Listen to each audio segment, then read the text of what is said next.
Selamat datang di satu program bernama Tokoh Bicara. Program ini ingin mengajak kita semua untuk terbiasa dengan pertama saling bicara, yang kedua saling mendengar, yang ketiga saling percaya, dan bahkan kita mesti bisa secara rileks untuk saling tertawa. Tentu saja dengan basis kekuatan agama dan keluarga. Masyarakat Indonesia, jika ada persoalan-persoalan yang melanda kehidupannya, biasanya mereka akan kembali kepada agama dan keluarga. Karena salah satu nilai inti dari masyarakat Indonesia adalah agama dan keluarga.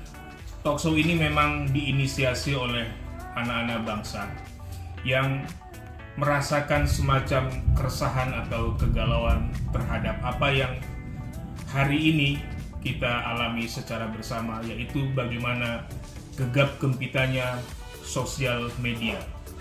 Di dalam ruang-ruang sosial media banyak emas tapi juga banyak sampah.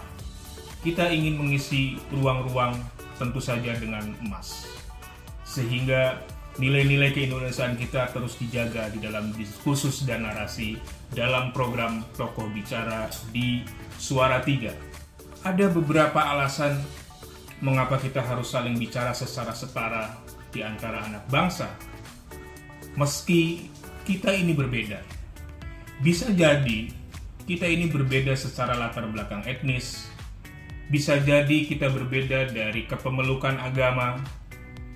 Kita berbeda secara partai politik, pilihan politik, kepartaian, aliran, dan seterusnya.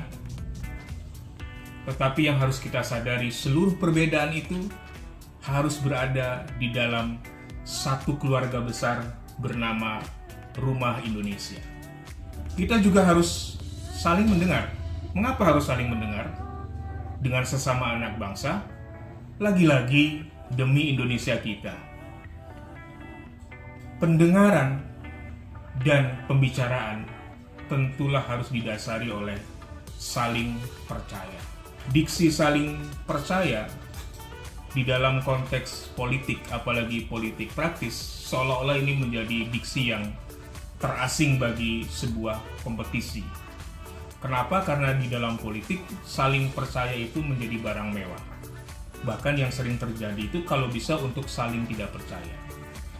Di dalam hiruk-pikuk kegiatan politik, ekonomi, sosial, budaya, bahkan ya situasi global yang belakangan semacam panas dingin, kita kadang-kadang menghadapinya harus saling tertawa. Saling tertawa itu bukan bermaksud untuk mentertawakan kita satu sama lain. Saling tertawa itu agar kita sesama bangsa serileks mungkin menghadapi berbagai masalah dengan prinsip kebersatuan. Talkshow Tokoh Bicara yang difasilitasi oleh Suara 3 adalah bagian kecil atau upaya kecil, bahkan semacam debu ya, yang bisa jadi tidak ada artinya, tetapi kita ingin berkontribusi bagaimana kita terus mengkualitaskan demokrasi kita, demokrasi ala Indonesia ya, bukan demokrasi ala Barat, bukan demokrasi ala Amerika, demokrasi yang disepakati oleh rakyatnya sendiri, di mana bangsa Indonesia percaya dengan agamanya dan percaya dengan keluarganya. Sehingga modifikasi demokrasi haruslah berdasarkan kesepakatan warga negaranya sendiri. Saksikan program Tokoh Bicara dalam Suara 3, suaranya anak bangsa.